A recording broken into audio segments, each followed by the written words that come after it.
For trading it all.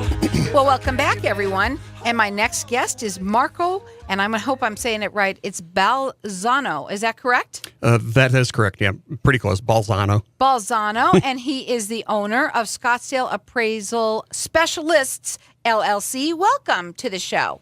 Well, thank you for having me. Well, tell everybody a little bit about yourself and what you do. I am a personal property appraiser. A lot of people get me confused with real property appraisers. Matter of fact, the other day I was pulling up to a property, or pulling up to a estate, got to the guard shack and told the gentleman, I'm Marco with Scottsdale Appraisal Specialist, and he said, "Oh, I'm really interested to know what that house is worth." So the easiest way to explain what I do is I appraise everything inside the house, not the house itself. Right. So let's talk about this. First of all, who would need an appraisal? I do appraisals for divorce, for estate settlement, taxable estates. So when income tax is involved, that's usually if the estate is $5.2 or $3 million or more. Insurance coverage, damage claims. Those are primarily the areas of my focus of my business. Okay. Now, when you work with somebody, you say you're statewide. Yes, I travel statewide. I've actually been out of state. I just recently went to Dallas to do a donation appraisal. This gentleman was donating a lot of AV equipment to a church. So they called me. The gentleman called here looking for an appraiser. I was referred by another appraiser, and they flew me out, did the appraisal, and mailed it back to him. So there's a lot of things that you would appraise. It's not just, there's many things. You never know what you find in a house. So if you can just imagine what you have in your house, those are the items that I come across. So you have to have a very broad knowledge of just I didn't know they would be appraisable. Is anything appraisable? You would think that something's being appraised has got to be a lot of money to begin with. Is that true or no? Not true. There you go. Everything has a value. It could be $5, it could be $5,000, it could be $50,000, but everything has a value. So when you come into someone's house, do you do how does it work? Do you do a consultation? What does it work? How does it work when you're working with them? What's the process? Well, initially, if I'm doing an insurance appraisal, I'll meet with the client. We'll walk around, look at what they have, get an idea of the scope of work, what I need to do. Then we proceed with the nuts and bolts of the appraisal, going around, documenting everything, measuring, photographing it. Then we head back to our office, and that's where all the nitty gritty comes in. Do research, and then put the appraisal report together, contact the client, mail it back to them. Now, in cases of estate settlement, I'm working with a trusted officer or an attorney. The same process. Okay, I'm going to ask you something a little bit off the cuff. Okay, is it a good idea when someone is obviously they've moved into their home, they've lived there a while? When is the right time to call you? Is my question to ask you, and I'm going to tell you why. I lost my house in an earthquake, so I didn't do that. Would it be a good idea for me to have called way before, to have, or as I was incurring things or buying things or what have you? When is the right time to call you to have you come in? Because if you say that you're working with an insurance agency, is that after something happened or before? That's generally before. It is. Yes. This gentleman, people have collections, and they need to add these collections to their insurance policy to get a rider. And the insurance company generally requires a written appraisal. So that's when they would call you. If you have something of value that you think is important, which a lot of people have a lot of things that they think would be important to them too. A lot of people do. And a lot of people are not necessarily, they don't know what they have. They don't know what the value of what they have. And there's been many situations where I've been into a home appraising an item, and they show me this other item that they have. They think it has very little value, but it's actually more valuable than what I'm appraising. So it's always a good idea to just have an inventory of what you have in your house, what is of value, what is not of significant value. That way, in case of loss, you know what you have. So he's statewide. His phone number is 602-996-1299. The website is Scottsdale Appraisal Specialists with an S? Yes, with an S. .com. And you call them. Get it done before anything happens. Okay, so let's say you're going in there and you're looking. What is fair market value, and are there different types of value? Fair market value is the value that's most commonly used. That would be for estate settlement, divorce, those types of situations. It is what an item would sell for in the open market with a willing buyer, willing seller, both parties having knowledge of what is being sold, and also what's the best market for that item. So let's say you're wanting to sell a chair. The best market for that chair might be in Boston. Would it be best to ship it to Boston to get that added value, adding the shipping, or to sell it here in Phoenix? And also with fair market value, there's no compulsion to sell. So you can sell that chair. You can have that chair out of the market for a week, a month, 2 months. There's no compulsion to sell. Does it matter what it is in the house? And I want to know in value, can you appraise anything? Can you appraise a chair? Can you appraise coins? Can you appraise stamps? Is it, because that's in people's homes. Mm-hmm. Can you appraise anything? Or do you have to, is there an area special that you work with, or is it anything? The only thing I stay away from is jewelry. Jewelry is an entirely different animal all upon itself. There are some very good jewelry appraisers that I recommend and that I refer out to. But, I do guns, coins, stamps. Stamps, I tend to refer those out. Automobiles, anything that's inside the house, I can appraise. Okay, so that's what I want to know, because there's a lot of people have a lot of different collections of a lot of different things. So you're statewide. His phone number is 602-996-1299. The website, you can check him out there. I've been on your website before too. It's Scottsdale Appraisal Specialists with an S.com. And so what is the difference between an auction and an estate sale? An estate sale, you're relying on someone that they'll assign a value to those particular items. An auction, that's where you can really get your best money for an item, because you'll have 2 people, 3 people, 4 people bidding against that one item. If those 2 people really want that item, they'll drive the price up. In a estate sale, you're relying on the knowledge of that person to value your item. So they might value it correctly. They might undervalue it. Well, were you down on that one? Yes, I was down on that I one. wasn't sure because you had stopped. Okay, this is a great question. So let's say someone has inherited some things from their great-grandparents or what have you. Does the fact that they have been in the family so long make them more valuable? Age doesn't necessarily equate to value. A lot of people, I hear this question all the time. Well, it's old. It's 100 years old. It must be valuable. It really isn't. Value equates to need. If someone has something that's 100 years old that is one of a kind, very unique, that will have a lot more value than something that is 30 years old, 20 years old. It really depends what market you want, what type of item you have. Right, I would imagine so, because I might have a bull, that I thought was cool from somebody 100 years ago, but it probably doesn't have much value. It may be if it's signed, that might make it more valuable, right?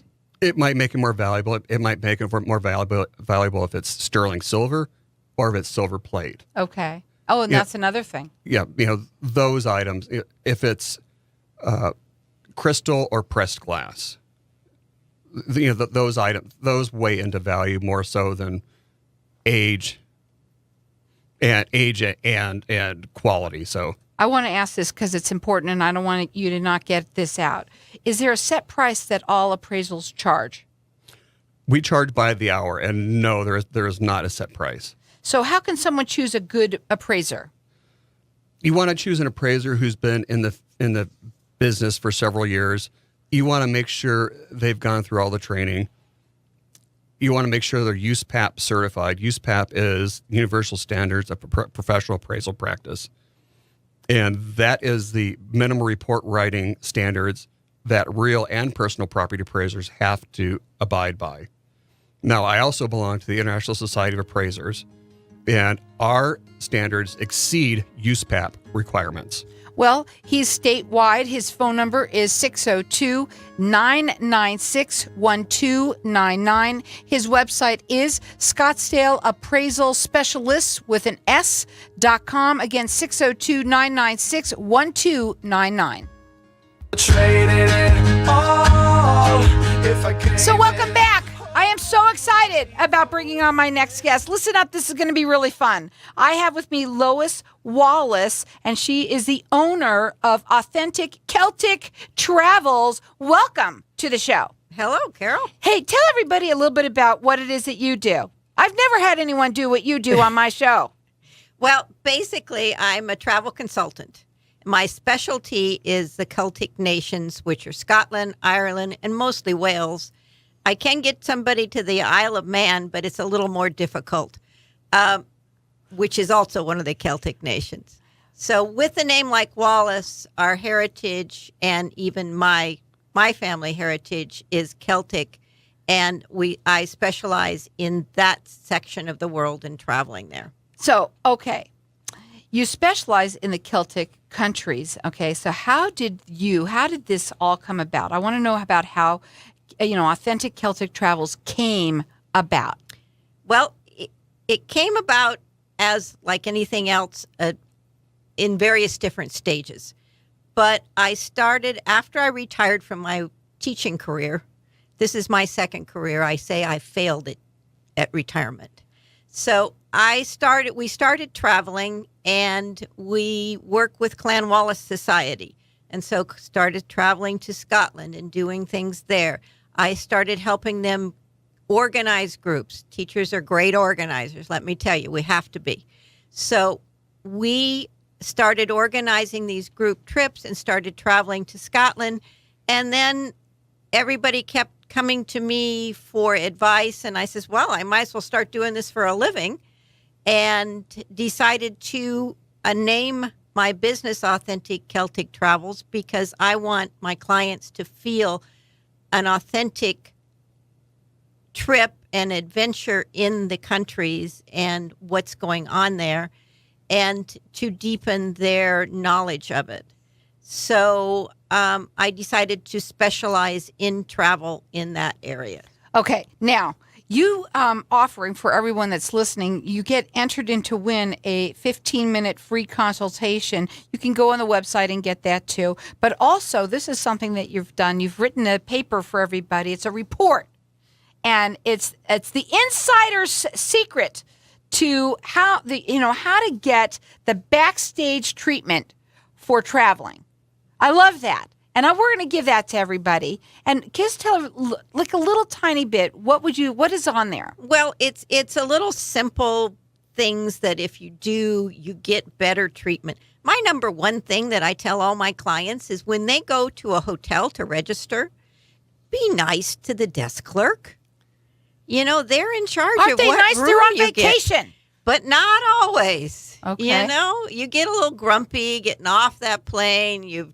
Especially coming from the West Coast when you're going to Europe, Long flight. A long flight. You get a little tired. And those are the people that are going to make sure you get that nice